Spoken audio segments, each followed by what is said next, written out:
Israel के missile हमलों का कहर ऐसा है कि सीरियाई राष्ट्रपति खौफ में हैं।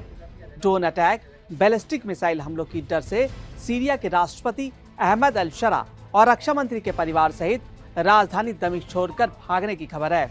एक देश पर हमला होता है और वहां के हुक्मरान जनता को भगवान भरोसे छोड़ रणभूमि से भाग खड़े होते हैं। सरकारी सूत्रों के हवाले से यह दावा किया जा रहा है कि अल शरा के दमिश्क छोड़ने की बात ऐसे वक्त में कही जा रही है जब द्रूज बहुल सुविधा में फिर से सीरियाई सैनिकों ने मोर्चा संभाल लिया है। एक रिपोर्ट के मुताबिक अल शरा और उनका परिवार इदबिब की तरफ निकल गया है।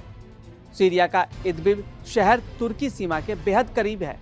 सीरिया के रक्षा मंत्री के लोकेशन का खुलासा अभी तक नहीं हो सका है। सीरिया के राष्ट्रपति को मदद तुर्की कर रहा है। 2 दिन पहले तुर्की ने सलाह दी थी। 16 जुलाई को जब इजराइल ने दमिश्क स्थित रक्षा मंत्रालय और सीरियाई सेना मुख्यालय पर हमला किया था तो उस वक्त तुर्की ने सीरिया के राष्ट्रपति को फौरन राष्ट्रपति भवन छोड़ देने की सलाह दी थी। ये सलाह टारगेट किलिंग के मद्देनजर दी गई थी। अहमद अल शरा इजराइल के रडार पर हैं। इजराइल के आंतरिक सुरक्षा मंत्री ने अल शरा को हमास कमांडर की तरह मारने की घोषणा की है। इजराइल ने 16 जुलाई को अहमद अल शरा को घर के करीब एक मिसाइल अटैक भी किया था। टारगेट किलिंग में माहिर है इजराइल। हम सब जानते हैं कि इजराइल की सेना टारगेट किलिंग में माहिर है।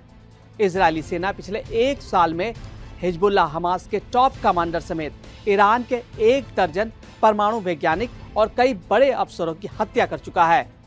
मिडिल ईस्ट अधिकांश देशों में मोसाद का मजबूत नेटवर्क है। तकरीबन हर देश में मोसाद के एजेंट फैले हुए हैं। यही वजह है कि इजराइल के टारगेट किलिंग से सभी देश डरते हैं। सीरिया के समर्थन में खुलकर उतर आया है तुर्की। तुर्की सीरिया के समर्थन में खुलकर उतर आया है। तुर्की ने सीरिया की एकता और अखंडता के लिए कुछ भी करने की बात कही है। तुर्की ने इजराइल को बिना लगाम वाला घोड़ा बताया है। तुर्की ने सीरिया को हथियार देने की भी पेशकश की है।